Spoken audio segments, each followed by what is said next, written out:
আপনারা যে সময় আমার স্টেজে উঠাইছেন এই সময় তো মানুষ মুর্দাও কবরে রাখে না, মানে লাশও কবরে রাখে না। এই সময় লাশ কবরে রাখতে গেলে লাশের রুহ মনে হয় ডাক দিয়ে কবো যে ভাই আজকে রাতে আর আমার দাফন করিস না, সকালবেলায় দাফনটা করিস।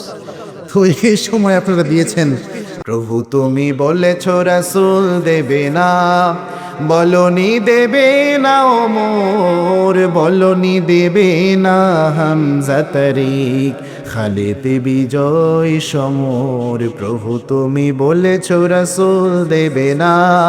আল্লাহ আমাদের ওমরের ঈমান দান করেন, পড়েন আমিন। জন্ম থেকেই আল্লাহর হাবিবের জীবন হচ্ছে আমাদের জন্য আদর্শ। আল্লাহর হাবিব যখন ছোট্ট বয়স, আল্লাহর হাবিবের দুধের শিশু, তার মা হালিমাতুস সাদিয়া তিনি বর্ণনা করছেন, আমি মক্কায় গেলাম ধনীর কোনো দুলালকে দত্তক নেওয়া যায় কিনা এটা খোঁজার জন্য। ওই সময় একটা সিস্টেম ছিল, ওই সময়ের সিস্টেম ছিল পালক পুত্র পালা হতো, পালক পুত্র নেওয়া হতো। তো হালিমাতুস সাদিয়া পালক পুত্র আনার জন্য মক্কায় গেছে। যে দেখে মক্কায় যত ধনী মানুষের ছেলেরা ছিল সব ছেলেরা মোটামুটি সবাইকে নিয়ে চলে গেছে, ধনীর কোনো দুলাল কোনো সন্তান আর নাই। হালিমাতুস সাদিয়াকে একজন খোঁজ দিল যে আব্দুল্লাহর পুত্র মুহাম্মদ ইয়াতিম একটা ছেলে সে আছে, তারে একটাবার দেখে আসো। হালিমাতুস সাদিয়া বলছেন, আমি যখন এই খোঁজ পেলাম আমিনার ঘরে আমি একটু উকি দিলাম, উকি দেওয়ার সাথে সাথে রাসূলের চোখে যখন আমার চোখ পড়লো, আমার মনে হলো দুনিয়ার সমস্ত সৌন্দর্য আল্লাহ বিশ্বনবীর শরীরে দিয়েছে। হালিমাতুস সাদিয়া বলছেন, মুহাম্মাদের চোখে চোখ পড়ার সাথে সাথে আমার মনে হলো দুনিয়ার সমস্ত মায়া এবং রহমত এই সন্তানের শরীরে আল্লাহ ঢুকিয়ে দিয়েছেন। আল্লাহু আকবার। হালিমাতুস সাদিয়া বলছেন, আমি যখন মক্কায় এসেছি, মক্কায় আসার সময় যেই বাহনটার মধ্যে উঠে আমি মক্কায় এসেছি, আমার বাহনটা ছিল একটু দুর্বল কিসিমের বাহন, যার কারণে আমার মক্কায় পৌঁছাইতে একটু দেরি হয়েছে। আর সব মানুষ ধনী মানুষের ছেলেগুলার নিয়ে চলে গিয়েছে, কিন্তু আমি মুহাম্মদকে যখন আমার শরীরের মধ্যে নিলাম, কোলের মধ্যে উঠাইয়া নিলাম, এরপরে আমি যখন আবার মক্কা থেকে ব্যাক করে চলে যাচ্ছি আমার বাসার দিকে, আমার 1 ঘন্টা 1.5 ঘন্টা আগে যারা তাদের বাহন নিয়ে তাদের ঘোড়া নিয়ে দৌড়াতে শুরু করেছে, মুহাম্মদকে আমার ঘোড়ার পিঠে উঠানোর সাথে সাথে, মুহাম্মদকে আমার ঘোড়ার পিঠে উঠানোর সাথে সাথে আমার ঘোড়াটা, আমার খচ্চরটা এত জোরে দৌড়ানো শুরু করলো, আমার 1.5 ঘন্টা আগে যারা মক্কা ছেড়ে চলে গিয়েছে নিমিষেই আমি তাদেরকে পার হয়ে চলে গেলাম।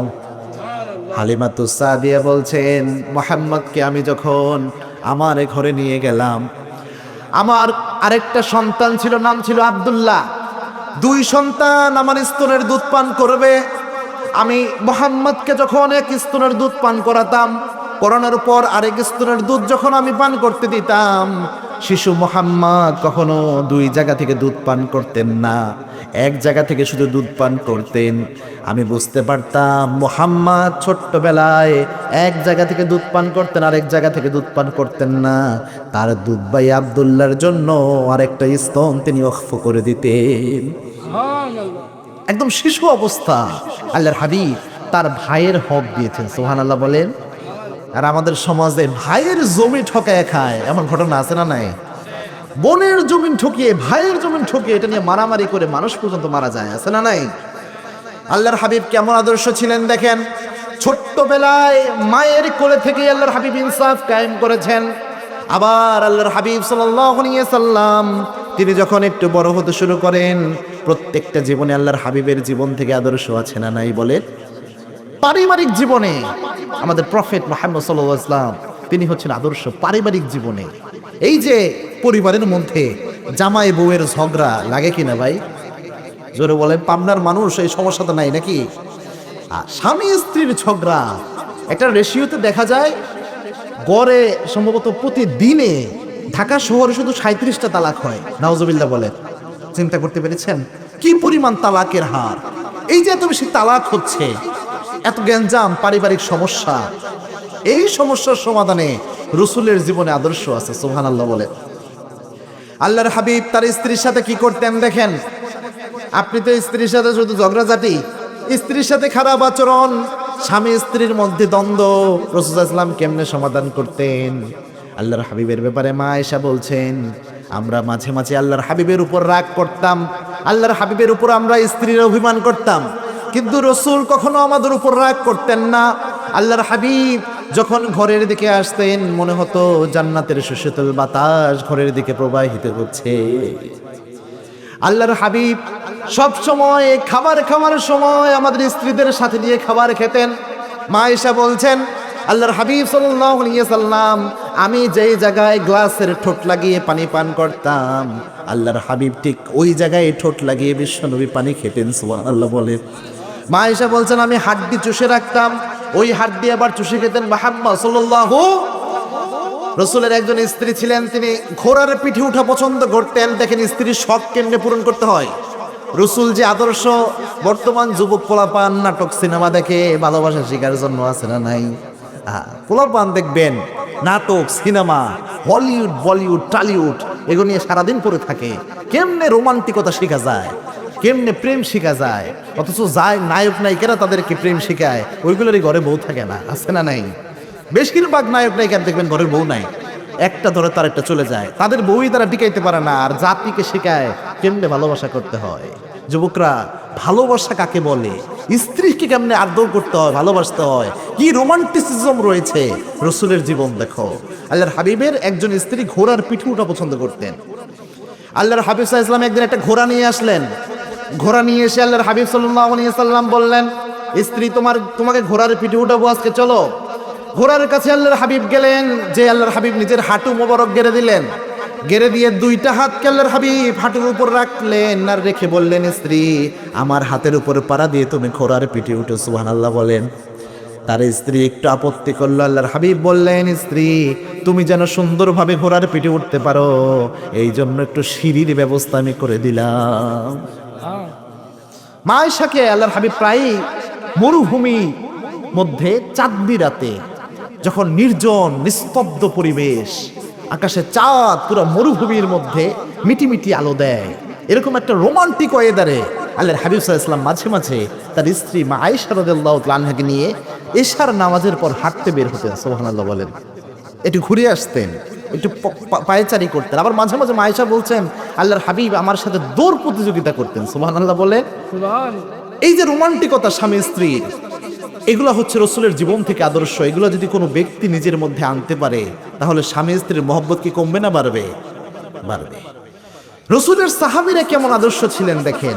স্ত্রীর সাথে যে গ্যাঞ্জাম লাগে, সাহাবা একরামের জীবনে টুকিটাকি এরকম মনোমালিন্য হইতো। রাসূল সাল্লাল্লাহু আলাইহি ওয়াসাল্লামের একজন অন্যতম সাহাবী নাম হচ্ছে সাইয়েদনা ওমর রাদিয়াল্লাহু তাআলা আনহু। তিনি তো খুব ঠান্ডা মেজাজের মানুষ ছিলেন না ভাই? হ্যাঁ, ঠান্ডা ছিলেন, কঠোর। ওমর রাদিয়াল্লাহু তাআলা আনহু আহা এমন রাগী ছিলেন, কাফেরদেরকে এক হাত দিয়ে তুলে কপাল দিয়ে বাড়ি মারতে পারতেন। সুবহানাল্লাহ বলেন। আল্লাহর হাবিব বলতেন ওমর রাদিয়াল্লাহু তাআলা আনহুকে, ওমর তুমি যেই রাস্তায় একদিন হেঁটে যাও 40 দিন পর্যন্ত ইবলিস শয়তান ভয়ে ওই রাস্তায় হাঁটে না। সুবহানাল্লাহ বলেন।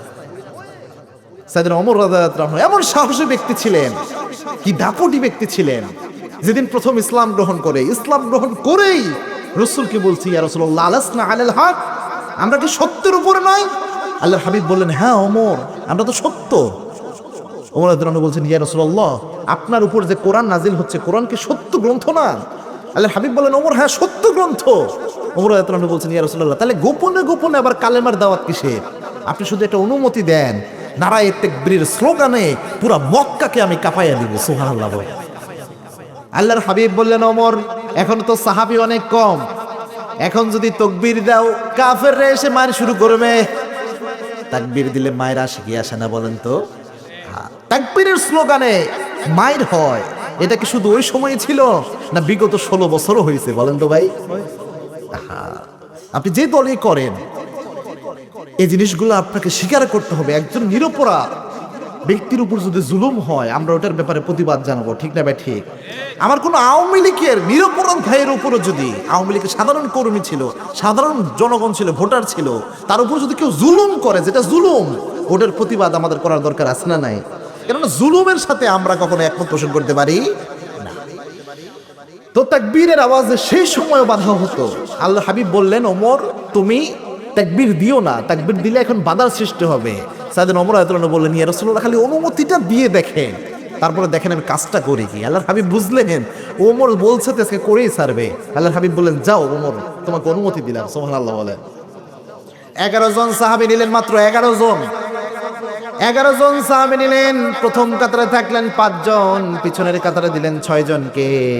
এই 5 জনের মধ্যে প্রথম কাতারে দাঁড়ালেন সাইয়েদনা ওমর রাদিয়াল্লাহু আনহু। হাতের মধ্যে খোলা তলোয়ার, তরবারি একটা হাতে নিয়ে মিছিল বের করেছে, লিল্লাহি তাকবীর, লিল্লাহি তাকবীর, লিল্লাহি তাকবীর। মিছিল বের করলেন মক্কায়। আবু জেহেল, উতবা, সাইবা, মুগীরা সব দৌড় দিয়ে বের হয়ে এসেছে। কার বাপের বেটার এত বড় বুকের বাটা মক্কার জমিনে কালেমার মিছিল দেয়। বের হয়ে দেখে সামনে মিছিলের আর কেউ দাঁড়ানো নয়, সামনে যে ব্যক্তি দাঁড়ানো তার নাম হচ্ছে সাইয়েদনা ওমর। সুবহানাল্লাহ। আপনাদের এখানে শিয়াল আছে না ভাই? শিয়াল, শিয়াল একটা মনে করেন একটা ঝোপঝাড়ের মধ্যে লুকিয়ে ছিল, লুকিয়ে থাইকে হঠাৎ করে দৌড় দিয়ে বের হয়ে আসছে। আয়েশা দেখে সামনে 5টা কুকুর দাঁড়ানো। শিয়াল কি আর ওখানে থাকবে না মামুর বাড়ির নাম ভুলে যে দৌড় দেওয়া শুরু করবে? তো আবু জেহেল যখন বের হয়ে দেখে সামনে দাঁড়ানো ওমর, আবু জেহেল একদম হার্ট ব্রেক করছে। দৌড় দিয়ে বের হয়েছে তো দেখে ওমরকে দেখে ব্রেক, সর্বনাশ। স্পষ্ট ঘোষণা সাইয়েদনা ওমরের, খোলা তরবারি একটা হাতে। সাইয়েদনা ওমর রাদিয়াল্লাহু আনহু বলছেন, কেউ যদি চাও তার মা আজকে সন্তান হারা হোক, কেউ যদি চাও তার স্ত্রী আজকে বিধবা হয়ে যাক, কেউ যদি চাও সে জমিন থেকে বিদায় হয়ে যাবা, আজকে আমি এখানে কালেমার মিছিল দিচ্ছি। যদি বুকের পাটা থাকে আমার কালেমার মিছিলে একটা বিরোধিতা করে দেখ। সুবহানাল্লাহ বলেন। এরকম ওমর যদি একজন বাংলার জমিনে থাকতো, ইসলাম নিয়ে কোনো বান্দর সিনেমিনি খেলতে পারতো না। যদি একজন বাংলার জমিনে থাকতো, রাসূলকে গালি দেওয়ার সাহস কোনো নাস্তিকের বাচ্চা পেত না, ঠিক কিনা? আল্লাহ এরকম ওমরের সাহস আমাদের দান করেন, পড়ে না আমিন। আর আস্তে বলেন আমিন। প্রভু তুমি বলেছ রাসূল দেবে না, বলনি দেবে না ওমর, বলনি দেবে না হামজা তারিক, খালিদ বিজয় সমর। প্রভু তুমি বলেছ রাসূল দেবে না। আল্লাহ আমাদের ওমরের ঈমান দান করেন, পড়ে না আমি। এই হচ্ছে সাইয়েদনা ওমর। ওমর রাদিয়াল্লাহু আনহু ছিলেন গরম মানুষ। তিনি তার স্ত্রীর সাথে কি করতেন দেখেন। রসুল যে আমাদের জন্য আদর্শ, রসুলের সাহাবীরা যে আমাদের জন্য আদর্শ, স্ত্রীর সাথেও আদর্শ দেখেন। এক ব্যক্তি গিয়েছেন ওমর রাদিয়াল্লাহু আনহুর দরবারে, তখন তিনি অর্ধ পৃথিবীর শাসক, পুরো অর্ধেক পৃথিবীর শাসক। তিনি গিয়েছেন রসুলের দরবারে, যে প্রথমে তিনি বিচার দিলেন একদিন তার স্ত্রীর ব্যাপারে, রাসূল সাল্লাল্লাহু আলাইহি ওয়াসাল্লাম একটা ফয়সালা দিয়ে দিলেন।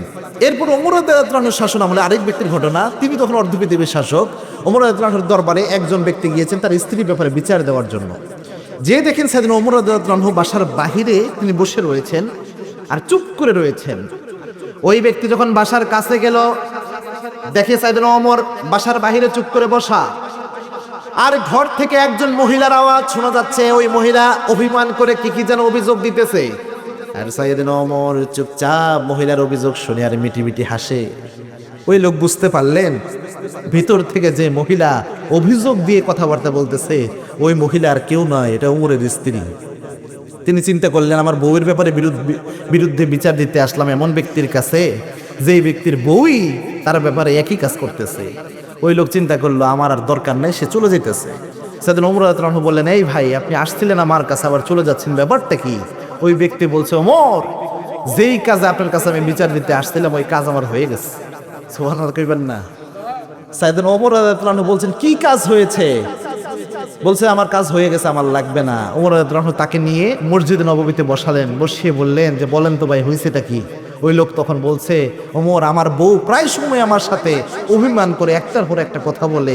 এই যে অভিযোগ আমার বউয়ের, এগুলো শুনতে শুনতে আমি বিরক্ত। আমি চিন্তা করছিলাম আপনি অর্ধ পৃথিবীর শাসক, একটা ফয়সালা আপনি দিবেন, আপনি কি করা উচিত, আপনার কাছে বিচার দিতে আসছি। এখন এসে দেখি আপনার স্ত্রীরও একই অবস্থা, পারলে আপনার বউয়ের চেয়ে আমার বউ ভালো আছে। সাইয়েদনা ওমর রাদিয়াল্লাহু আনহু বললেন, ভাই, আমি যে ঘরটায় থাকি ঘরটার দায়িত্ব কার? ওই ব্যক্তি বলছেন, ওমর আপনার। ওমর রাদিয়াল্লাহু আনহু বললেন, আমার যে সন্তানগুলো রয়েছে সন্তানের দায়িত্ব কার? ওই ব্যক্তি বলছে ওমর আপনার। সাইয়েদনা ওমর বলছেন আমার জামা কাপড়গুলো ধোয়ার দায়িত্ব কার? ওই ব্যক্তি বলছে ওমর আপনার। এবার ওমর রাদিয়াল্লাহু বললেন একটা মেয়ে নিজের আব্বাকে ছেড়ে, আম্মাকে ছেড়ে, আত্মীয় স্বজন সবাইকে ছেড়ে আমার ঘরে এসেছে, আমার ঘরটাকে ওই মেয়েটা গুছিয়ে রাখে, আমার পরিবারের সমস্ত কাজগুলো ওই মেয়েটা করে। ওই মেয়ের দুই একটা অভিমানের কথাও যদি আমি শুনতে না পারি, স্বামী হিসেবে কি অধিকার ওই মহিলারে আমি দিলাম? সুবহানাল্লাহ। ওই মহিলা ওমর রাদিয়াল্লাহুকে হাত ধরে বলছেন ইয়া খলিফা, আমি বুঝতে পেরেছি জিন্দেগিতে আর কোনোদিন স্ত্রীর সাথে আমি গ্যাঞ্জাম করব না। সুবহানাল্লাহ বলে। আহা, এই গ্যাঞ্জামের প্রবণতা এগুলা কিন্তু আছে রাসূলের জীবনে আদর্শ। এক লোক খুব রাগারাগি করতো তার বউয়ের সাথে, তার বউ তার স্বামীর রাগের অত্যাচারে কোনোভাবেই বাঁচে না, বাসায় ঢুকলে শুধু বউকে পিটায় আর রাগারাগি করে। ওই মহিলা গেছে এক হুজুরের কাছে, বড় একজন আলেমের কাছে, যে বলছে হুজুর আমার একটা তাবিজ দেন, এমন তাবিজ দিবেন আমার স্বামী যেন টনটনা সোজা হয়ে যায়, আমি যেমনে বলবো আমার স্বামী অমনি কথা শুনবে। হুজুর চিন্তা করলো এই মহিলা তো বিপদে পড়বে কয়েকদিন পরে, আমি যদি তাবিজ নাও দেই এক কবিরাজের কাছে তাবিজ নিয়ে ইমান নষ্ট করবে, আছে না নাই? ওই মহিলাকে ওই হুজুর বলল যে তোমার তো তাবিজ দেওয়া উচিত না, তুমি ভরসা করবে একমাত্র কার উপর বলেন তো? মহিলাকে বললেন মানে আল্লাহকে তামিমাতান ফাকাদ আশরাক, এরকম তাবিজের উপর যারা ভরসা করে তাদের ঈমান নষ্ট হয়ে যায় অনেক ক্ষেত্রে, কুফরি তাবিজ যেগুলা। তো তুমি আল্লাহর উপর ভরসা করো, আল্লাহর কাছে দোয়া করো, নামাজি কান্নাকাটি করো, আল্লাহ যেন হেদায়েত দেয় তোমার স্বামীকে। ওই মহিলা বলছে না হুজুর আপনার একটা তাবিজ দিতেই হবে। তো হুজুর চিন্তা করলো আমি তাবিজ না দিলেও এই মহিলা যায় ভণ্ড কোনো কবিরাজের কাছে তাবিজ নিয়ে হলেও ঈমান নষ্ট করবে, পারলে ওখানে টাকাও নষ্ট করবে। তো হুজুর একটা তাবিজ বানাইয়া দিলেন। তাবিজ বানাইয়া দিয়ে বললেন এই তাবিজের শর্ত হলো এই তাবিজের ভিতরে যা আছে এটা খুলে দেখা যাবে না, আর এই তাবিজ ব্যবহারের নিয়ম হলো এটা শরীরে বাঁধা যাবে না। তোমার স্বামী যখন ঘরের মধ্যে ঢুকবে, ঢুকে যখন তোমার উপর রাগারাগি শুরু করবে, এই এটা করলি না কেন, ওটা করলি কেন, তখন তুমি তাবিজটা বের করবা, বের করে সুন্দরভাবে তোমার মুখটা খুলবা, খুলে জিব্বাটা একটু উঠাবা, উঠে জিব্বার নিচে তাবিজের ছোট অংশটা রাখবা, রেখে জিব্বাটা ওটার উপর রেখে মুখটা বন্ধ করে রাখবা। মহিলা বলছে আচ্ছা হুজুর ঠিক আছে। এই মহিলা তাবিজ বাসায় নিয়ে গেছে। বাসায় নিয়ে যাওয়ার পর তার স্বামী বাসায় ফিরে দেখে একটা কাজের কথা বলেছিল তার স্ত্রী কাজটা করতে ভুলে গেছে। জামাই এসেই এই তোকে না বলছে এই কাজটা করার জন্য, এই কাজ করিস না কেন? বিশাল ঝগড়া, চিল্লা চিল্লি করে পুরো বাড়ি গরম করে ফেলছে। এই মহিলা তাবিজ ওইটা জিব্বার নিচে দিয়ে চুপ করে আছে, কোনো কথা বলে না। স্বামী চিন্তা করলো কিরে আমার বউ ফেরেশতা হইলে হবে, প্রতিদিন এক কথা কইলে তিন জবাব দেয়, আজকে কোনো জবাবই দিতেছে না, ব্যাপারটা কি? স্বামী কতক্ষণ চিল্লা চিল্লি করে চলে গেছে। দ্বিতীয় দিন আবার স্বামী বাহির থেকে ঘরে ফিরছে, ফিরে আবার আরেকটা দোষ বের করছে, দোষ বের করে ইচ্ছা রকম চিল্লা চিল্লি। মহিলা আবার তাবিজ নিয়ে ওই জিব্বার নিচে দিয়ে চুপ করে আছে, কথা কয় না। স্বামী তো এই দিনে অবাক হয়ে গেছে। তৃতীয় দিন আবার যখন এসে চিল্লা চিল্লি করে, তাও দেখে মহিলা কথা বলে না, তাবিজ জিব্বার নিচে দিকে চুপ করে আছে। ওই পুরুষ চিন্তা করতেছে, স্বামী চিন্তা করতেছে আজকে যে কোনো ভাবে তোকে কথা বলাবো, যেমনি ইচ্ছা আজকে ঝগড়া করবোই তোর লাগে। কথা বলতে বলতে ওই স্বামী রাগ দেখাইতে দেখাইতে মহিলার বাপের বাড়ি নিয়ে খোঁটা দিছে, মহিলার বাপকে গালি দিয়ে বসে আছে। ও ভাই, এক মহিলার 14 গোষ্ঠীকে আপনি যদি গালি দেন তেমন লাগে না, কিন্তু মহিলার বাপকে নিয়ে, বাপের বাড়িকে নিয়ে যদি গালাগালি করেন, আপনার কোনোভাবে আপনার আস্ত রাখবে না, কারণ সব সাইডে আপনার ঘরে আসছে। আপনি যদি বাপের বাড়ি নিয়ে খোঁটা দেন, এটা সহ্য করা সম্ভব? তো বাপের বাড়ির খোঁটা তো মহিলারা মেনে নিতে পারে না। ওই স্বামী চিন্তা করছে আজকে ঝগড়া করেই ছাড়বো। তো তৃতীয় দিন যখন বাপের বাড়ি নিয়ে গালাগালি চিল্লা চিল্লি করে, মহিলা তাও তাবিজ জিব্বার নিচে দিয়ে একদম চুপ করে বসে আছে। স্বামী চিন্তা করছে যে কোনো একটা গন্ডগোল আছে, আমার স্ত্রী হয়তো আমার উপরে এমন কষ্ট পাইছে, মনের মধ্যে এমন দুঃখ আমার ব্যাপারে, আমার সাথে কথা বলাই বাদ দিছে, এরকম থাকলে তো আমার কিয়ামতের দিন আল্লাহ আসামি বানায় দিবে। এবার স্বামী যায় একটু পরে স্ত্রীকে হাত ধরছে, ধরে বলতেছে স্ত্রী আমি মাঝে মাঝে বাহিরে অনেক পরিশ্রম করি, কষ্টের মধ্যে কাটে, অনেক রাগটা হয় বাহিরে, ওই রাগ তো বাহিরে খাটাইতে পারি না, তোমার উপর একটু অভিমান ঝাইরা আমার রাগটা থামাই, তোমাকে একটু ভালোবেসে রাগও দেখাই, ভালোবাসে যে রাগ করে সে, ঠিক না ঠিক? তো বলতেছে একটু রাগ তো তোমার সাথেই আমি করি, তুমি মনে হয় এমন কষ্ট আমার উপর পাইছো, কথা বলাই বাদ দিয়ে দিছো, আমি যতই চিল্লাই যতই রাগারাগি করি কোনো জবাবই তুমি আমার দিতেছো না। স্ত্রী আমি মনে হয় তোমার উপর বেশি জুলুম করে ফেলছি, তুমি আমার মাফ করে দিয়ে, এই বলে স্ত্রীকে জড়ায় ধরছে। স্ত্রী মনে মনে করে এই তো তাবিজে কাজ হয়েছে। এবার ওই স্ত্রী ওই মহিলা তাবিজ ওইটা নিয়ে হুজুরের দরবারে হাজির। দৌড় হুজুর এমন তাবিজ আপনি দিয়েছেন, 3 দিন যাইতে 4th দিনের তাবিজ কাজ হয়ে গেছে। হুজুর এবার বলতেছে তাবিজটা এবার একটু খুলো। তাবিজটা যখন খুলে তাবিজের ভিতর হুজুর একটা কাগজের মধ্যে লিখে দিয়েছে, স্বামী যখন রেগে যাবে, স্ত্রী যদি মুখ বন্ধ করে রাখে, ঝগড়া আর বাড়বে। ওই মহিলা বলছে হুজুর এটা কি লেখা? বলছে তাবিজের কোনো কারিশমা নাই, তোমার স্বামী যখন এসে রাগারাগি করেছে, তুমি তাবিজটা নিয়ে মুখের মধ্যে দিয়ে মুখটা বন্ধ রেখেছো, এই যে নীরবতা পালন করেছো, এক হাতে তালি বাজে না, একজন রেগে গিয়েছে আর একজন চুপ থেকেছো, এই জন্য আর ঝগড়া বাড়ে নাই। সুবহানাল্লাহ। রাসূলের জীবনের ঠিক সেম আদর্শ, সাহাবা একরামের জীবনের ঠিক একই আদর্শ। আল্লাহর হাবিবের স্ত্রীরা যখন আল্লাহর হাবিবকে কোনো অভিযোগ করতেন, কোনো কিছু বলতেন, আল্লাহর হাবিব সাল্লাল্লাহু আলাইহি ওয়াসাল্লাম চুপ করে শুনতেন। সুবহানাল্লাহ বলেন। আবার পুরুষ মানুষ রেগে গেলে নারীরা চুপ করে শুনবে, এটা হচ্ছে নারীদের জন্য রাসূল সাল্লাল্লাহু আলাইহি ওয়াসাল্লামের আদেশ। সুবহানাল্লাহ বলে। এজন্য স্বামী স্ত্রীর সম্পর্ককে যদি ভালো করতে চান, 1 নাম্বার ফর্মুলা এটাই যে আপনার স্ত্রী একটু অভিমান করলো, আপনি চুপ। আপনি যখন রাগ করবেন, এই এলাকার মা বোন যারা রয়েছেন তারা একটু চুপ থাকতে হবে। মহিলা প্যান্ডেল করছেন? হ্যাঁ, মহিলা মা বোনরা আছে? আছে নাই? মহিলা মা বোনরা এই আলোচনা ইন্টারনেটে যাবে ইনশাল্লাহ, লক্ষ লক্ষ মানুষের কাছে পৌঁছে যাবে, মা বোনদের ওয়াজ শোনায় দিবেন। মায়েরা, মহিলারা জাহান্নামে যাবে 2টা কারণে বেশি। জোরে বলুন কয়টা? মিরাজের রাতে রাসূল সাল্লাল্লাহু আলাইহি ওয়াসাল্লাম পুরা জান্নাত জাহান্নাম যখন দেখলেন, দেখে এসে বললেন, আমি দেখেছি জাহান্নামীদের মধ্যে সবচেয়ে বেশি সংখ্যক হচ্ছে নারী জাতি। এর কারণ হচ্ছে অপরাধ হলো 2টা। ভাই চিল্লে বলেন তো কয়টা? মিলাই একটু দেখেন তো আছে নাকি এলাকায়। আল্লাহর হাবিব প্রথম বলেন তাকফুরুনাল আশিরা। 1 নাম্বার অপরাধ হলো যেই মহিলারা প্রায় সময় স্বামীকে নাশুকরি করে, স্বামীর সাথে নাশুকরি কেমনে করে?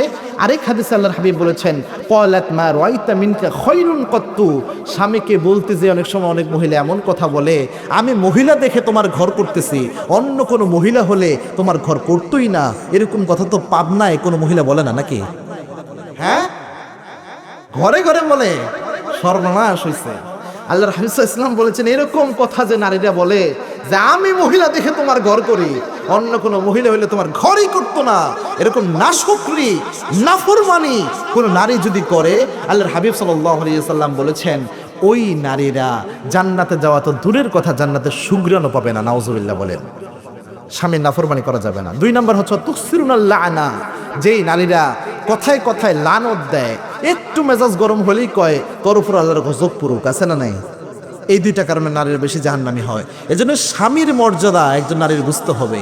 একজন মেয়ের যখন বিয়ে হয়ে যায়, তার দুনিয়ার সবার চেয়ে আব্বা আম্মা পরিবার ভাই বোন সবার চেয়ে একজন মহিলার কাছে সবচেয়ে দামি হচ্ছে তার স্বামী। সুবহানাল্লাহ বলেন। সবচেয়ে দামি, সবচেয়ে প্রেস্টিজিয়াস।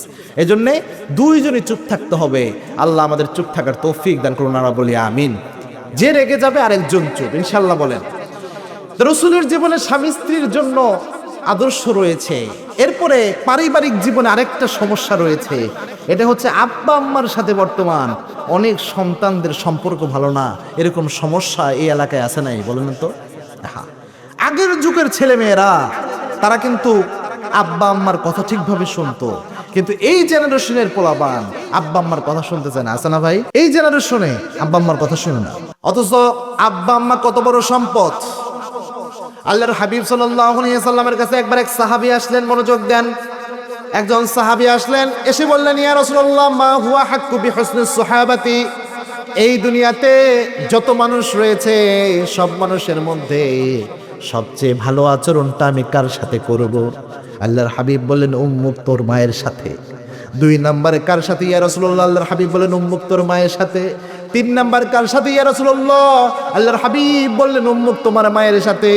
3 বার মায়ের কথা বলে 4 নম্বরে আল্লাহর হাবিব বাবার কথা বললেন। এর কারণ কি? এর কারণটা কি? মুহাদ্দিসিন ইকরাম ব্যাখ্যা করেছেন 3 জায়গায় মারা আমাদের জন্য বেশি কষ্ট করে। কয় জায়গা? আমাদেরকে পেটে ধারণ করেন কে বলেন তো? মা। 10 মাস 10 দিন পেটে ধারণ করে প্রসব বেদনা সহ্য করেন কে? আজকের বিজ্ঞান বলছে একটা মানুষের শরীরে যদি 45 ইউনিট ব্যথা দেওয়া হয়, ওই মানুষটার সাথে সাথে মারা যেতে পারে। কিন্তু একটা মা যখন একটা সন্তানকে প্রসব করে, মোর দেন 57 ইউনিট, 57 ইউনিটের বেশি ব্যথা ওই মা তার শরীরের মধ্যে পায়। শরীরের 20টা হাড্ডি, 20টা শরীরের হাড্ডিকে যদি একসাথে ভেঙে ফেলা হয় যতটা কষ্ট হয়, একজন মা যখন একটা সন্তানকে এই জমিনে নিয়ে আসে এর চেয়ে বেশি কষ্ট একজন মায়ের হয়। আল্লাহর হাবিব এই জন্য বলেছেন 3 বার মায়ের খেদমত, 2 বছর দুধ পান করান কে? এক সাহাবী আল্লাহর হাবিবের কাছে এসে বললেন, ইয়া রাসূলুল্লাহ, আমার মা হাঁটতে চলতে পারে না, আমার মা অসুস্থ মানুষ, কিন্তু আমার মায়ের ইচ্ছা ছিল তিনি হজ করবেন। আমার বাসা হচ্ছে ইয়ামেনে, ইয়ামেন থেকে আমি আমার মাকে আমার পিঠে উঠিয়েছি, আমার নিজের পায়ে হেঁটে হেঁটে আমি মক্কায় এসেছি, মক্কায় এসে হজের সমস্ত কাজ আমি সম্পাদন করেছি, এরপরে আপনার দরবারে এসেছি গো নবী, আমি আমার মায়ের হক আদায় করতে পেরেছি কিনা? আল্লাহর হাবিব বললেন, তোমার মা যে তোমাকে 2 বছর দুধ পান করিয়েছে, আর তুমি যে তোমার মাকে পিঠে করে ইয়ামেন থেকে মক্কা এসে হজের সমস্ত কাজ সম্পাদন করেছো তোমার মাকে নিয়ে, ওই যে তোমার মা তোমার জন্য 2 বছর তোমাকে দুধ পান করিয়েছে, এই 2 বছর দুধের 1 ফোঁটা দুধের হক তুমি এখনো আদায় করতে পারো নাই। আল্লাহর হাবিব সাল্লাল্লাহু আলাইহি ওয়াসাল্লাম এই পৃথিবীতে সবচেয়ে বেশি সম্মান করতে বলেছেন আব্বাকে এবং আম্মাকে। আল্লাহর হাবিব নিজে সম্মান করতেন রাহমাতুল লিল আলামিন। যার চেয়ে সেরা মানুষ পৃথিবীতে আর কেউ হতে পারে? তার চেয়ে শ্রেষ্ঠ মানুষ, শ্রেষ্ঠ পার্সোনালিটি সম্পন্ন ব্যক্তি আল্লাহর জমিনে আর একজন আসে?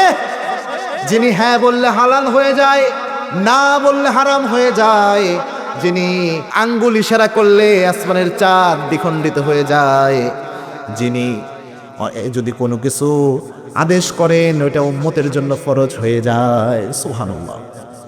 আল্লাহর হাবিব সাল্লাল্লাহু আলাইহি ওয়াসাল্লাম তিনি সম্মান করতেন মায়ের। আল্লাহর হাবিব সাল্লাল্লাহু আলাইহি ওয়াসাল্লাম একদিন এইভাবে কোরআন হাদিসের কথা বলছিলেন, হঠাৎ করে সাহাবা একরাম লক্ষ্য করলেন একজন শুকনা শরীরের মহিলা তিনি মসজিদ নববীর দিকে আসছে। আল্লাহর হাবিব সাল্লাল্লাহু আলাইহি ওয়াসাল্লাম এই শুকনা শরীরের মহিলাকে দেখে হাদিসের কথা ছেড়ে উঠে গেলেন, দরজা পর্যন্ত আগায় গেলেন তার জন্য। ওই মহিলাকে আল্লাহর হাবিব নিজে রিসিভ করলেন, এরপরে নিজের চাদর যে ছিল রসুলের চাদরটা আল্লাহর হাবিব বিছায়া দিলেন, ওই মহিলা চাদরের উপর বসলো। এরপরে আল্লাহর হাবিব সাল্লাল্লাহু আলাইহি ওয়াসাল্লাম ছাত্রের মতো মহিলার সামনে বসলেন। দীর্ঘ সময় মহিলার সাথে আল্লাহর হাবিবের কথা হলো। এরপর যখন মহিলা চলে যায় আল্লাহর হাবিব সাল্লাল্লাহু আলাইহি ওয়াসাল্লাম দরজা পর্যন্ত আবার আগায়া দিলেন। সুবহানাল্লাহ বলেন। যত দূর ওই মহিলাকে দেখা যায় আল্লাহর হাবিব তাকায়া থাকলেন আর চোখের পানি মুছছেন। সাহাবা একরাম অবাক দৃষ্টি দিকে তাকিয়ে রয়েছেন। সাহাবা একরাম অবাক হয়ে তাকিয়ে রইলেন। এই মহিলা কোন মহিলা? যেই মহিলার জন্য আল্লাহর হাবিব নিজে হাদিসের কথা ছেড়ে উঠে যায়। এই মহিলা কোন মহিলা? যেই মহিলার জন্য আল্লাহর হাবিব নিজের চাদর বরফ বিছিয়ে দেয়। এই মহিলা কোন মহিলা? যেই মহিলার সামনে রসুল ছাত্রের মতো বসে। এই মহিলা কোন মহিলা? যেই মহিলার জন্য রসুল দরজা পর্যন্ত আগায় যায়। যেই মহিলার জন্য যত দূর দেখা যায় মহিলার দিকে আল্লাহর হাবিব তাকায় থাকে। সুবহানাল্লাহ বলেন। সাহাবা একরাম আল্লাহর হাবিবকে প্রশ্ন করলেন। আল্লাহর হাবিব সাল্লাল্লাহু আলাইহি ওয়াসাল্লাম বললেন, ও সাহাবীরা, জন্মের আগে তো আমি আমার আব্বারে হারিয়ে ফেলছি। 6 বছর যখন আমার বয়স আমি আমার মাকেও হারিয়ে ফেলেছি। যেই দুধমা কোলে কাকে করে আমাকে বড় করেছে সেই দুধমা হালিমাতুস সাদিয়া আজকে আমাকে দেখতে এসেছে। আমার মারে সন্তান হিসেবে একটু সম্মান আমি দিয়েছি। আল্লাহর হাবিব বলতেন, লাউ কতাআতা জিলদাক, শরীরের চামড়া কেটে আব্বার জন্য আম্মার জন্য যদি পাপোশ বানায়া দেওয়া যায় তবু আব্বার আম্মার ঋণ পরিশোধ করা সম্ভব। জোরে বলেন সম্ভব।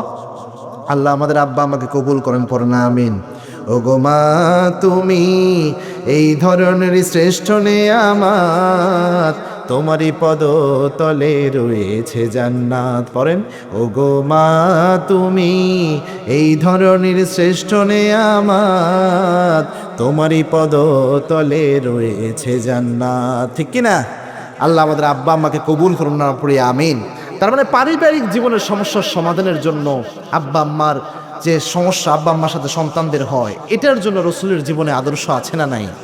কাবার একজন কালো ইমাম ছিলেন, কাবা ঘরের ইমাম তিনি। তার নাম ছিল শাইখ আদিল আল কালবানি। তিনি কালো কুচকুচে চেহারার একজন ইমাম ছিলেন। কাবার যতজন ইমাম আছে, আব্দুর রহমান আস-সুদাইস, মিশর আল-আফাসি সহ যত কাবার ইমাম আপনি চেহারা দেখবেন, টিভিতে দেখা যায় অনেক সময় বা ইউটিউবে পাবেন, দেখবেন কাবার প্রত্যেকজন ইমামের চেহারা নূরের মতো চকচক করতে থাকে, সাদা ধবধবা চেহারা, দেখলে মনে হয় জান্নাতে মানুষ আছে না ভাই। তো একজন ইমাম এমন ছিলেন যিনি কালো কুচকুচে চেহারা, তার নাম ছিল শেখ আদিল আল কালবানি। তাকে একবার প্রশ্ন করা হয়েছিল যে আপনি কাবার ইমাম এত কালো মানুষ হয়ে হইলেন কেমনে? একটু রসিকতা করে মুসল্লিরা প্রশ্ন করলো। তো শেখ আদিল আল কালবানি বললেন, আমার মায়ের বদদুয়ার কারণে, দোয়া না, আমার মায়ের বদদুয়ার কারণে আমি কাবার ইমাম হয়েছি। সুবহানাল্লাহ বলেন। মুসল্লিরা অবাক, এটা কেমনে সম্ভব? মায়ের বদদুয়ায় কাবার ইমাম। মুসল্লিরা ইমামকে বললো, ইমাম, মায়ের দোয়া মানুষকে কাবার ইমাম বানায়, এটা আমরা বুঝলাম, কিন্তু মায়ের বদদুয়ায় আপনি আবার কাবার ইমাম হলেন কেমনে? ওই শাইখ আদিল আল কালবানি বলছেন, আমি ছোট্টবেলায় দুষ্টের হাড্ডি ছিলাম, শুধু দুষ্টামি করতাম। আমার নামে প্রতিদিন 4-5টা বিচার আসে বাসায়। আশেপাশে যত বাচ্চারা ছিল আমার অত্যাচারে কোনোভাবে বাঁচে না, শুধু আমার মায়ের কাছে বিচার আসতো আমার নামে। আমার মা ছিলেন একজন আল্লাহর ওলি, পরহেজগার নারী। যখনই আমার নামে বিচার আসতো, আমার মা যখন বিচারে শুনতেন, বিচারে শুনে আমার মা একটা দোয়া করতেন আমার জন্য। আমার মা বলতেন, আল্লাহ তোরে হেদায়েত দান করুক, আল্লাহ তোরে কাবার ইমাম বানাইয়া দিক। সুবহানাল্লাহ। শেখ আদিল আল কালবানি বলছেন, ওই যে আমার মা আমাকে বদদুয়া দিয়ে বলতো, আল্লাহ তোরে কাবার ইমাম বানাক, হেদায়েত দান করুক, ওই মায়ের বদদুয়ার কারণে আল্লাহ আমার আজকে কাবার ইমাম বানিয়েছে। এই জন্য পাবনার যুবক ভাইয়েরা, আজকে এই গভীর রজনীতে মাহফিল, একটা মেসেজ মিনিমাম আজকে নিয়ে যান। মনে রাখবেন, সারা পৃথিবীর সমস্ত ইমামরা, কাবা ঘরের ইমাম, মসজিদ নববীর ইমাম, বাইতুল মুকাররমের খতিব, বাংলাদেশের সমস্ত হুজুর ওয়াইজরা এক গ্লাস পানিতে আপনার জন্য ফু দিবে পুরো কোরআনটা পড়ে। আর আপনার মা কোরআন ঠিকভাবে পড়তেও পারে না, আপনার মায়ের কাছে আমি একটা গ্লাস পানি নিয়ে যাবেন, বলবেন, মা তুমি শুধু সূরা ফাতিহাটা পড়ে আমার জন্য ফু দাও। আল্লাহর কসম, আপনার মায়ের ফু সবার আগে আল্লাহর আরশে পৌঁছে যাবে। জীবনে সফল হতে চান, ব্যবসায় উন্নতি করতে চান, যেখানে সেখানে টাকা দিয়ে কোনো লাভ হবে না। আপনার মাকে এটা তার শখের জিনিস কিনে দেন, অল্প উপহার দেন, দেখবেন গোটা দুনিয়ার মানুষকে লক্ষ লক্ষ টাকা উপহার দিলে যা না খুশি হয়, আপনার মাকে ছোট্ট একটা জিনিস দিলে এর চেয়ে মা বেশি খুশি হয়ে যায়। সুবহানাল্লাহ। আমি পেয়েছি এমন, আমি অনেক মানুষকে অনেক সময় অনেক কিছু দিয়েছি, কিন্তু দিয়ে তার কাছে যতটুকু কৃতজ্ঞতা পাওয়া যায়, আমার মাকে অনেক ছোট্ট একটা জিনিস দিয়েছি, আমার মা সব জায়গায় গর্ব করে দেখায়, এটা আমার ছেলে দিয়েছে, আলহামদুলিল্লাহ বলে। আপনি পৃথিবীতে নিঃস্বার্থ ভালোবাসা আর কোথাও পাবেন না, কোথাও পাবেন না। একমাত্র নিঃস্বার্থভাবে এই পৃথিবীতে যদি কেউ আপনাকে ভালোবাসে, তাহলে একজন হচ্ছে আপনার মা, আরেকজন হচ্ছে আপনার আব্বা। ঠিক না বেঠে? এই জন্য যুবক ভাইয়েরা, জীবনে সফল হতে চান, সাকসেসফুল হতে চান, ভালো চাকরির ব্যবস্থা করতে চান, পড়ালেখায় ভালো করতে চান, আর কিচ্ছু করেন আর না করেন, আব্বা আম্মার দোয়াটা ঠিকভাবে নেন।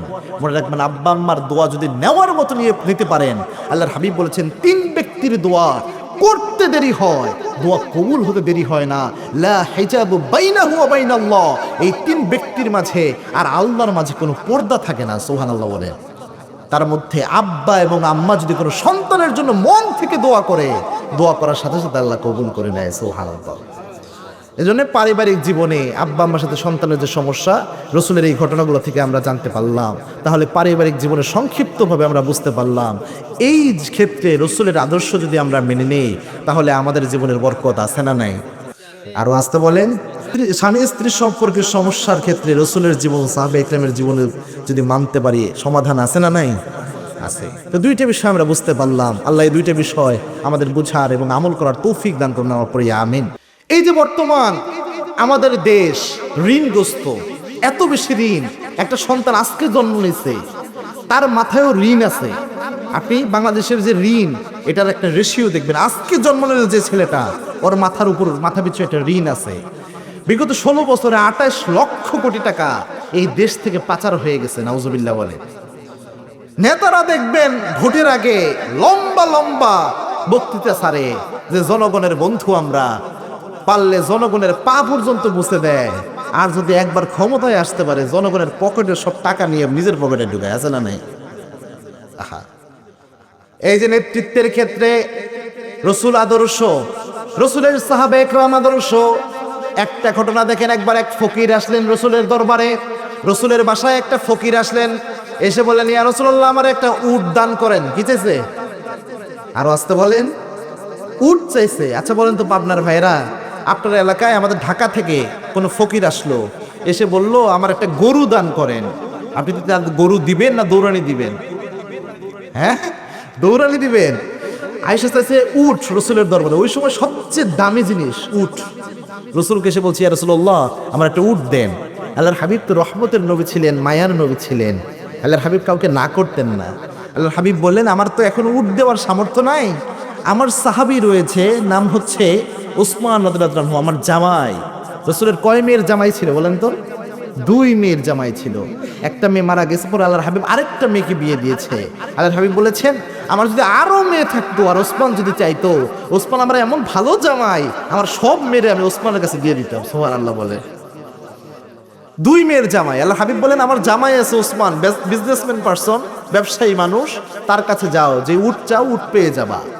ওই ফকিরে গিয়েছেন ওসমান রাদিয়াল্লাহু আনহুর দরবারে, যে দেখেন সাইয়েদনা ওসমান রাদিয়াল্লাহু আনহু চুপ করে বসে আছেন, পাশে একটা বস্তা রাখা, বস্তার মধ্যে তুলা ছিল, বাতাস তুলা উড়াইয়া নিয়ে চলে যায়। ওসমান রাদিয়াল্লাহু আনহু বাতাস থেকে তুলা ধরে আবার বস্তায় রাখে। এটা দেখে ফকির দিছে উঠে দৌড়। চিন্তা করছে এমন বড় কিপটা আমার জীবনে আমি দেখি নাই। চিন্তা করছে উঠ চাবো কেমনে, এর কাছে দিছে দৌড়, যে রসুলের দরবারে হাজির। ইয়া রাসূলুল্লাহ এমন ব্যক্তির কাছে আপনি পাঠাইছেন আমারে, আমার জীবনে আমি কৃপণ ব্যক্তি দেখছি এমন তো দেখিনি ইয়া রাসূলুল্লাহ। বাতাস তুলা উড়াইয়া নিয়ে যায়, তুলা ধরে বস্তায় রাখে, এর কাছে উঠ চাইলে না জানি আমারে কি করে। আল্লাহর হাবিব বললেন তুমি কি উঠ চাইছো তার কাছে? বলছে না চাই নাই। বলছে যে আমার সালাম দাও, উঠ চাও উঠ পেয়ে যাবা। সুবহানাল্লাহ বলে। ওই ফকির আবার গিয়েছে ওসমান রাদিয়াল্লাহু আনহুর দরবারে, যে দেখে আরেক বস্তা, বস্তার মধ্যে ছিল চাউল। কি ছিল ভাই? চাউল। এই চাউল পিঁপড়া নিয়ে চলে যাইতেছে। ওসমান রাদিয়াল্লাহু আনহু পিঁপড়ার মুখ থেকে চাউল ধরে বস্তায় রাখে। ফকির এটা যখন দেখছে যে পিঁপড়া চাউল নিয়ে যায়, এই ব্যক্তি দেখতে পারে না, পিঁপড়ার মুখ থেকে চাউল নিয়ে বস্তায় রাখে। এই ফকির আগের বারের চেয়ে আরো জোরে দৌড় দিয়েছে, দিয়ে একদম রসুলের দরবারে যে হাজির। ইয়া রাসূলুল্লাহ আমি মাপ চাই, দোয়াও চাই। ইয়া রাসূলুল্লাহ আমার জীবনে আমি কিপটা দেখছি ইয়া রাসূলুল্লাহ, এমন কিপটা দেখি নাই। পিঁপড়া ছোট্ট একটা প্রাণী, একটা চাউল খাবে, এটা যে ব্যক্তি সহ্য করে না, তার কাছে যায় যদি বলে আমার একটা উট দেন। উট তো দেওয়া দূরের কথা, পাশেই দেখছি খোলা একটা তরবারি ফেলানো আছে, কখন গলা আমার আলাদা করে দেয়। তার কাছে আমি উট চাইতে পারবো না, আপনি যদি পারেন আমার কিছু দেন, নয় আমি চলে যাই। আল্লাহর হাবিব বললেন তুমি কি যে আমার সালাম দিছো উট চাইছো? বলছে না। বলছে যাও, যে সালাম দাও উট পাইয়া যাবা। ফকির আবার গেছে, যাইয়া চুপ করে দাঁড়াই আছে, ভয়ে কিছু বলে না। সাইয়েদনা ওসমান রাদিয়াল্লাহু আনহু বললেন ভাই আপনি বারবার আসতেছেন আবার চলে যাচ্ছেন, ব্যাপার কে বলেন? ওই ফকির বলছেন আল্লাহর হাবিব আমাকে পাঠিয়েছেন, আল্লাহর হাবিব বলেছেন আপনাকে যেন বলি একটা উট দেওয়ার জন্য, আপনি নাকি উট দিবেন। সাইয়েদনা ওসমান রাদিয়াল্লাহু আনহু বললেন ওই যে আমার উটের বিশাল আস্তাবল আছে, যে উটটা আপনার পছন্দ হয় উটটা আপনি নিয়ে যান। ওই ফকির গেলেন, যে প্রথম উটটা ধরে টান দিছে। উটের একটা বৈশিষ্ট্য হলো সামনের উট যেই দিকে যায় পিছনের উটগুলোও পিছনের সাথে সাথে যায়। প্রথম উটটা যখন ধরে টান দিয়েছে পিছনের সবগুলো উট চলা শুরু করেছে। একজন সাহাবে এসে বললেন ওসমান এমন এক ফকিরে আপনি উট দান করেছেন, ওই ফকির তো প্রথম উট নিয়ে যাচ্ছে, পিছনে আরো কয়েকটা উট চলে যাচ্ছে। ওসমান রাদিয়াল্লাহু আনহু বললেন সবগুলো উট ওই ফকিরকে তুমি দান করে দাও। ফকির কদ্দুর যায় আবার ব্যাক আসছে, ঘুরে আসছে, এসে বলছে ওসমান একটা জিনিস আমার বুঝে আসলো না, তুলা বাতাস উড়ে যায় আপনি পছন্দ করেন না, তুলা ধরে বস্তায় রাখেন। পিঁপড়া চাউল নিয়ে চলে যায় আপনি পছন্দ করেন না, পিঁপড়ার মুখ থেকে চাউল নিয়ে আপনি আবার বস্তায় রাখেন। ওসমান এতগুলা উট আপনি আমার কেমনে দান করলেন, এই জিনিসটা আমি বুঝলাম না। সাইয়েদনা ওসমান রাদিয়াল্লাহু আনহু বললেন ওই যে তুলাটা দেখছো ওটা হচ্ছে জনগণের তুলা, ওই যে চাউলগুলা দেখছো ওই চাউল হচ্ছে জনগণের চাউল। আমার চোখের সামনে একটা চাউলের দানা একটা পিঁপড়া নিয়ে চলে যাবে, আর আমি ওসমান এটার দায়িত্বশীল, আমি যদি ওই চাউলটা হেফাজত করতে না পারি আমার ভয় হয় কিয়ামতের এই কঠিন ময়দানে, in the day of judgement আল্লাহ রাব্বুল আলামিন আমাকে আসামির কাঠগড়ায় দাঁড় করাবেন। ওই দিন এই একটা চাউলের জন্য আমি যেহেতু নেতা ছিলাম, আমার যেহেতু দায়িত্ব ছিল, জনগণের সম্পদ যেহেতু আমার কাছে আমানত ছিল, আমি যেহেতু রক্ষা করতে পারি নাই, আমার ভয় হয় একটা চাউলের জন্য আল্লাহ আমাকে আসামি বানায় কিনা। আর যে তোমাকে উটগুলা দান করেছি এই প্রত্যেকটা উট আমার নিজস্ব ব্যবসায়ী উট, সবগুলো উট আমি আল্লাহর রাস্তায় দান করে দিয়েছি। এরকম নেতা যদি হয় তাহলে কি বাংলাদেশে দেশে কোনো দুর্নীতি হওয়া সম্ভব? কিন্তু আমার দেশে তো এটা হয় না।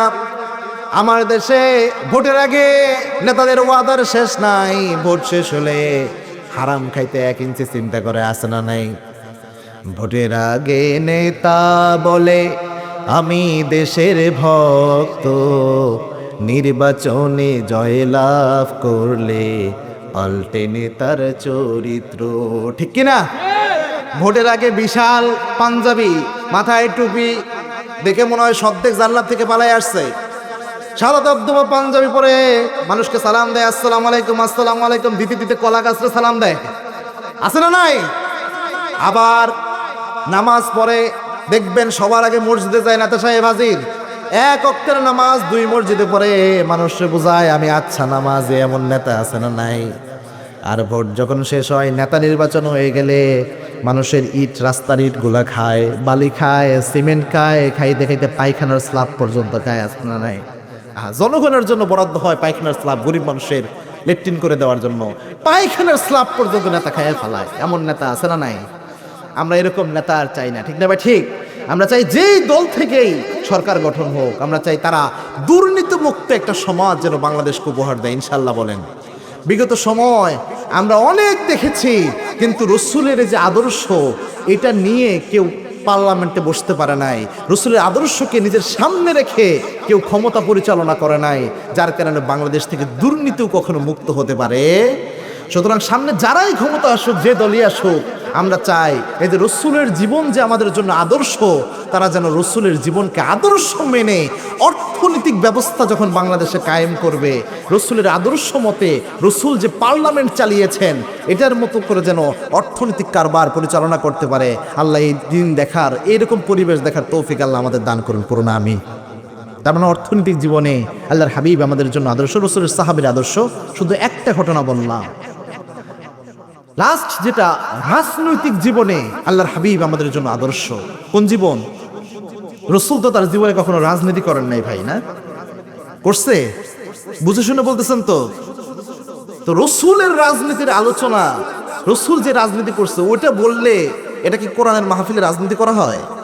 আচ্ছা বলেন তো, কোরআনের একটা আয়াত যদি কেউ বাদ দিতে চায়, ওই ব্যক্তি ইমানদার না কাফের?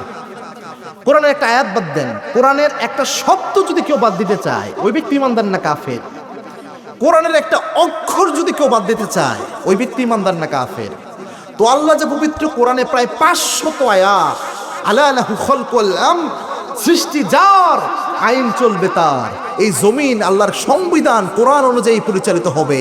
কেমনে আল্লাহর জমিনকে পরিচালনা করতে হবে, কোন কোন আইন কায়েম করতে হবে, চুরি করলে কি শাস্তি, ধর্ষণ করলে কি শাস্তি, দুর্নীতি কেমনে মুক্ত করা যায়, সুদকে কেমনে উচ্ছেদ করে দেওয়া যায়, ঘুষকে কেমনে উচ্ছেদ করে দেওয়া যায়, হত্যা, রাহাজানি, ছিনতাই, চাঁদাবাজি কেমনে বন্ধ করা যায়, এরকম আয়াত, হুকুম, বিধান আল্লাহ যে কোরআন নাজিল করেছেন, এগুলা যদি আপনি বাদ দেন আর যদি বলেন যে এগুলা বলা যাবে না, আপনার ইমান আছে না ইমান গেছে? একজন ব্যক্তি ছিলেন রসুলের পিছনে 5 ওয়াক্ত নামাজ বাদ জামাত পড়তেন। রসুল ইমামতি হিসেবে আল্লাহু আকবার বলবেন, পিছনে এসে হাজির, তাকবীরে উলা কখন ছুটে না, একদম 5 ওয়াক্ত নামাজ বাদ জামাত। তার নাম ছিল আব্দুল্লাহ বিন উবাই বিন সুলুল। রসুল যখন কোথাও দাওয়াত খেতে যেতেন, আব্দুল্লাহ বিন উবাই বিন সুলুল সাথে থাকতো। আল্লাহর হাবিব ইফতারি করতেন, আব্দুল্লাহ বিন উবাই বিন সুলুল পাশে থাকতো। রসুলকে সব জায়গায় এই ব্যক্তি মেনে নিয়েছে, কিন্তু রসুল যে নামাজেও যেমন ইমাম ছিলেন, সমাজেও ইমাম ছিলেন, রসুলকে এই জায়গায় সেই ইমাম মানতে পারে। এই ব্যক্তি যখন মারা যায়, আল্লাহর হাবিব তার জানাজা পড়াতে যাবেন, ওমর রাদিয়াল্লাহু জামা টেনে ধরলেন। আল্লাহর হাবিব সাল্লাল্লাহু আলাইহি ওয়াসাল্লাম বললেন, ওমর আখতারিনি আল্লাহ, আমার আল্লাহ আমার ইখতিয়ার দিয়েছেন, এখনো তো নিষেধ করেন নাই এর জানাজা আমি পড়াবো। ওমর রাদিয়াল্লাহু বললেন, ইয়া রাসূলুল্লাহ, এর জানাজা আপনি পড়ায়েন না। উহুদের যুদ্ধে পিছন থেকে সাহাবীদের নিয়ে ভেগে গিয়েছে, আপনি নির্যাতনের শিকার হয়েছেন তার মুনাফিকের কারণে, এ ছিল মুনাফিকের সর্দার, এর জানাজাটা আপনি পড়ায়েন না। আল্লাহর হাবিব বললেন, ওমর আমি পড়াবো, আল্লাহ নিষেধ করেন না এখনো। আল্লাহর হাবিব তার জানাজা পড়ালেন, লম্বা একটা জানাজা আল্লাহর হাবিব পড়ালেন। এত লম্বা জানাজা কোনো সাহাবীর আল্লাহর হাবিব পড়ান নাই। নিজের জুব্বা মোবারক দিলেন তার কাফনের কাপড়ের জন্য, নিজের মুখের লালা তার মুখের মধ্যে দিলেন, লম্বা দোয়া করলেন তার জন্য। চোখের পানি ছেড়ে আল্লাহর হাবিব চিন্তা করলেন, আমার দোয়ার কারণে যদি একজন ব্যক্তিকে আল্লাহ মাফ করে দেয়, তাহলে তো আমার খুশনসিব, নবী হিসাবে আমি সফল। এই ক্ষেত্রেও আল্লাহর হাফিজ ইসলাম এই জন্য এত বেশি দোয়া তার জন্য করলেন, কারণ আমার নবী ছিলেন রহমতের নবী। এই ব্যক্তির জানাজা যখন এত লম্বা সময় নিয়ে আল্লাহর হাবিব পড়ালেন, আল্লাহ রাব্বুল আলামিন কোরআনের আয়াত নাযিল করলেন, ইয়া রাসূলুল্লাহ, এই মুনাফিকের বাচ্চার জন্য একবার নয়, দুইবার নয়, ইন তাস্তাগফির লাহুম ৭০ মাররা, ৭০ বারও যদি এই মুনাফিকের বাচ্চার জন্য আমি আল্লাহর কাছে আপনি মাপ চান, আপনার দোয়া আমি কবুল করব না। কেননা এই মুনাফিক নামাজে আপনাকে ইমাম মানতে পেরেছে, কিন্তু সমাজে রাজনীতি পরিচালনা করার ক্ষেত্রে আপনার ইমান মানতে পারে। তার মানে আপনি শুধু নামাজে ইসলাম মানবেন, নামাজে কোরআন মানবেন, নামাজে রসুলের জীবন মানবেন, নামাজে রসুলের আদর্শকে মানবেন, কিন্তু সমাজে যখন আপনি যাবেন, রাজনৈতিক জীবন যখন পরিচালনা করবেন, রসুলের রাজনৈতিক আদর্শকে আপনি আদর্শ হিসেবে গ্রহণ করতে পারবেন না, আপনার ইমান পরিপূর্ণ হবে। আল্লাহ বলছেন, আফাতুমিনুনা বিবাদিল কিতাব ওয়া তাকফুরুনা বিবাদ, তোমরা কি কোরআনের কিছু বিধান মানবা আর কিছু বিধানকে অস্বীকার করবা, এরকম চিন্তা করেছো নাকি? এরকম বৈশিষ্ট্য যদি তোমাদের থাকে, শুনে রাখো, উলাইকা হুম কাফিরুনা হাক্কা, এরকম খাসলত যারা রয়েছে, যাদের এই খাসলত রয়েছে, তারা হচ্ছে নির্ভেজাল কাফের। নাউজুবিল্লাহ বলেন। তার মানে রাজনৈতিক জীবনেও আপনার রসুলের জীবনকে আপনাকে আদর্শ হিসেবে মানতে হবে। যদি এটা মানতে না পারেন, আপনি কোরআনে কিছু জায়গায় ইসলাম মানলেন আর কিছু জায়গায় ইসলাম মানলেন না। এখন আমার উদার আহ্বান থাকবে, সামনে যে দলই দেশ পরিচালনা করুক, তারা যেন রসুলের জীবনকে আদর্শ হিসেবে মেনে নিতে পারে। আমরা দোয়া করছি, আমিন। আরো আসতে বলেন আমিন। এই রাজনৈতিক জীবনে রসুলকে আদর্শ যারা মানতে পারে, তাদের যার দ্বারা কখনো এক দল আরেক দলকে আক্রমণের শিকার করা হয়। আজকের ঘটনায় যে আপনাদের এখানে আসতে আসতে দেখলাম, শেরপুরে এক দল, সম্ভবত বিএমপির দল, বিএমপির ভাইরা আর জামাত ইসলামের ভাইরা, দুই দলের সংঘর্ষ লেগে একজন ওই জায়গার আমির, সম্ভবত একজন নেতা জামাত ইসলামের, তিনি একদম মারাই গিয়েছেন, নিহত হয়েছেন। ইন্নালিল্লাহ বলেন, ইন্নালিল্লাহ। এই বিএমপির ভাইরা এবং জামাত ইসলামের ভাইরা বিগত 16 বছর এক রুটি দুই ভাই ভাগ করে খাইত, জেলখানায় থাকতো দুই ভাই। যখন একজনের বাড়ি থেকে খাবার আসতো, বলতো ভাই আমার বাসা থেকে খাবার আসছে, এই খাবার আরেকজনকে দিয়ে দুই ভাই ভাগ করে খাইতো, আছে না নাই? রুটি একটা আসতো, এক রুটি ছিঁড়ে আরেক ভাইকে দিয়ে খাইতো, আছে না? আহা, এক ভাইয়ের বাসায় দাওয়াত, আরেক ভাই যে সবার আগে দায়িত্ব পালন করতো যে আমার ভাইয়ের বাসায় যেন দাওয়াতটা ঠিকভাবে পরিচালনা হয়, একসাথে ছিল প্রায় 30 বছরের বেশি। দেখেন, রাজনৈতিক জীবনে রসুলকে আদর্শ মানতে না পারলে কি হয়, ব্যক্তি জীবনে মানতে পারে নাই। রাসূল সাল্লাল্লাহু আলাইহি ওয়াসাল্লামের সাহাবা একরাম এক ভাই আরেক ভাইয়ের জন্য নিজের ঘর ছেড়ে দিয়েছেন, নিজের বাড়ি ছেড়ে দিয়েছেন। এবং কি রাসূল যখন হিজরত করে যায়, ওই আনসার সাহাবী যারা ছিলেন, অনেক সাহাবীর একাধিক স্ত্রী ছিল, 2-3টে স্ত্রী ছিল, কিন্তু যারা হিজরত করে গেলেন অনেকের স্ত্রী নাই, বাসায় রান্না বান্না করবে কেমনে, কোনো ব্যবস্থা নাই, কাপড় ধোয়ার লোক কেউ নাই। অনেক আনসার সাহাবী তখন বলেছেন, ভাই আমার তো একাধিক স্ত্রী আছে, আপনার তো স্ত্রী নাই, আর নবমুসলিমা কোনো নারীও নাই, বিয়ে করবেন যে আপনি, যেহেতু আমার একের অধিক স্ত্রী আছে, ও ভাই আপনার কোনো স্ত্রী নাই, আমি আমার একটা স্ত্রীকে তালাক দিয়ে দিচ্ছি, আপনি আমার স্ত্রী যখন ইদ্যত পালন করা শেষ হবে, আপনি আমার ওই স্ত্রীটাকে বিয়ে করে আপনার সংসারটা করে। কি মহব্বত ছিল, ইমানের কারণে মহব্বত। আর দেখেন, একজন সেক্রেটারি জামাত ইসলামের সম্ভবত ওই জায়গার, সে মারাই গেল। এরকম দুঃখজনক ইতিহাস কি আমরা চাই ভাই বাংলাদেশে? আমার কোনো বিএমপির ভাইয়ের উপর যদি আক্রমণ হয়, এটাও আমরা কখনো চাই না। আমার জামাত ইসলামের ভাইয়ের উপর আক্রমণ করবে কোনো ভাই, এটাও আমরা চাই না। আমরা চাই আপনারা দিন অনেক দিন একসাথে ছিলেন, একসাথে সুখী সমৃদ্ধ একটা দেশ আমাদের গরিব মানুষদের উপহার দেন, ঠিক না বে ঠিক? মিলেমিশে থাকেন। মিলেমিশে যদি না থাকেন, সামনে ওই পাশে যে হিন্দু দাদারা আছে, ওত পেতে বসে আছে, আপনারা কামড়া কামড়ি করবেন, এক ছয়ে এসে দেশ দখল করে ফেলবে, আছে না নাই? যুদ্ধ কিন্তু একটা হবে, মনে করেন না এমনি এমনি। 1450 বছর আগে আল্লাহর হাবিব বলেছেন, আমার উম্মতের 2টা দল বিনা হিসাবে জান্নাতে যাবে, আমি নবী গ্যারান্টি দিলাম, এরা মারা যেতে দেরি হবে, জান্নাতে যেতে দেরি হবে না। সুবহানাল্লাহ বলে। তার মধ্যে একটা দল হচ্ছে হিন্দুস্তানের সাথে মুসলমানদের একটা যুদ্ধ হবে। এই যুদ্ধে এত প্রকট আকার ধারণ করবে, এই যুদ্ধের মধ্যে এত মারাত্মক অবস্থা হবে, 1000-এর মধ্যে প্রায় 999 জনই মারা যাবে। কঠিন একটা যুদ্ধ হবে। এই যুদ্ধে ওই হিন্দুস্তানের বিরুদ্ধে, হিন্দু দাদাদের বিরুদ্ধে যে যুদ্ধ হবে, যেই মুসলমান ইমানদাররা ওই যুদ্ধের মধ্যে অংশগ্রহণ করবে, আমি নবী নিজে গ্যারান্টি দিলাম ওই ব্যক্তিদেরকে বিনা হিসেবে জান্নাতের সুপারিশ আমি নবী করে দেব। সুতরাং মুসলমান, গাজোয়ে দামামা বেজে গেছে, গাজোয়ে হিন্দের। যে কোনো সময় আপনার উপর আমার উপর আক্রমণ হতে পারে, এই দেশের উপর চক্রান্ত হতে পারে, আমার লাল সবুজের পতাকার উপর আক্রমণ আসতে পারে। তখন কে জামাত, কে বিএমপি, কে হেফাজত, কে আওয়ামী লীগ দেখার সময় আছে? তখন সবাই একযোগ হয়ে যদি পাশের দেশ থেকে এই দেশ দখলের চক্রান্ত করে, কে আওয়ামী লীগ, কে বিএমপি, কে জামাত, কে কোন দল দেখার সময় নয়, আগে সবার আগে দেশ একসাথে হয়ে ওই চক্রান্তকে আমরা রুখে দেবো ইনশাল্লাহ। বলেন রাজি আছেন তো? হাত তুলে আল্লাহকে দেখান। আল্লাহ কবুল করুন, আমরা পড়ি আমিন। এই জন্য গাজওয়ায়ে হিন্দের স্পৃহা রাখবেন। আল্লাহর হাবিব 1450 বছর আগে রেখে গিয়েছেন। যদি কপালে নাও আসে আমাদের জীবিত অবস্থায়, এই যে অন্তরে ইচ্ছাটা রেখেছেন, আল্লাহর হাবিব বলেছেন যে এই বিনা হিসেবে জান্নাতি, এই অন্তরে ইচ্ছা থাকার কারণে আল্লাহ চাইলে আপনাকে ওই মর্যাদা দিতে পারে। সুবহানাল্লাহ বলেন। কারণ আল্লাহর হাবিব বলেছেন, কোন ব্যক্তি যদি অন্তরে শহীদ হওয়ার ইচ্ছা রাখে, শহীদ হওয়া, যে আল্লাহ যদি আমার মৃত্যুতে শহীদ হয়ে মরতে চায়, আল্লাহর হাবিব বলেছেন ওই ব্যক্তি যদি ঘরে জ্বরে পড়েও মারা যায়, তবু ওই ব্যক্তিকে আল্লাহ শহীদ মৃত্যু দান করে দেয়। সুবহানাল্লাহ। আর কোন ব্যক্তি যদি অন্তরে শহীদ হওয়ার ইচ্ছা না রাখে, মা চাআলাউ শু'বাতিন মিনান নিফাক, ওই ব্যক্তি যখন মারা যাবে মুনাফিক হয়ে কবরে যাবে। নাউজুবিল্লাহ বলেন। এজন্য আল্লাহর কাছে দোয়া করছি, আল্লাহ আমাদের শাহাদাতের মৃত্যু আপনি দান করে দিয়েন। পরে না আমিন।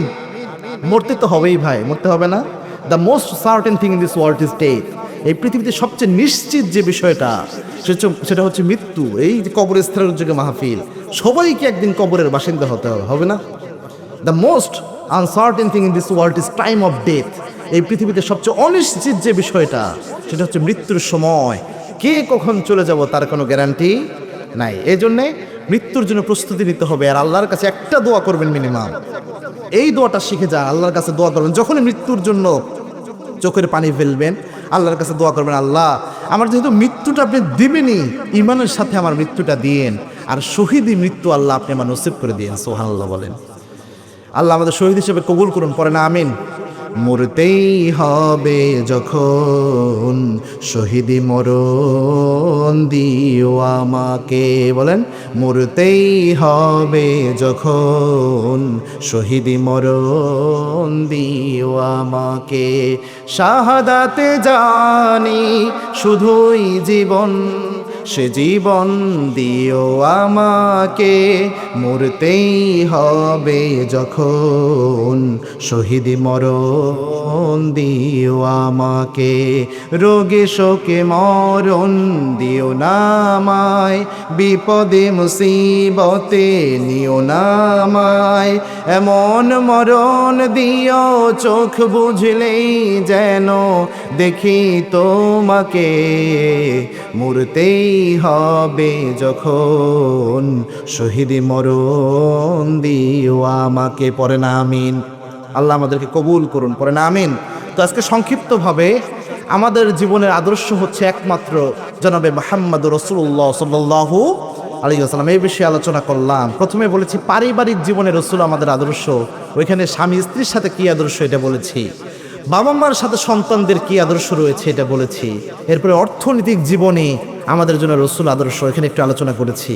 রাজনৈতিক অঙ্গনে রসুল সাল্লাল্লাহু আলাইহি ওয়াসাল্লাম আমাদের জন্য আদর্শ, অর্থাৎ রসুলের জীবনের রাজনীতির অনেকগুলো নিদর্শন রয়েছে। আল্লাহর হাবিব সাল্লাল্লাহু আলাইহি ওয়াসাল্লাম যখন পৃথিবীতে এসেছেন, তার আগ মুহূর্তে ঘুণে ধরা সমাজ ছিল, রাহাজানি, হত্যা, সন্ত্রাস, রাজনৈতিক অস্থিরতা বিরাজমান ছিল। রসুল যখন কোরআন দিয়ে শাসন করেছেন, পুরা সমাজ ব্যবস্থা শান্তি শৃঙ্খলায় পরিপূর্ণ হয়ে গিয়েছে। তো রসুলের জীবন যদি আমরা মানতে পারি, আমাদের রাজনৈতিক যে অঙ্গন এটাও স্থিরতা আসবে, ভাইয়ে ভাইয়ে মারামারি হবে না। এ বিষয়ে সংক্ষিপ্ত আলোচনা করেছি। যতটুকু আলোচনা করলাম দল মত নির্বিশেষে আমরা দোয়া করছি, আল্লাহ প্রত্যেককে এগুলো থেকে শিক্ষা গ্রহণ করার তৌফিক দান করুন। পড়ুন আমিন।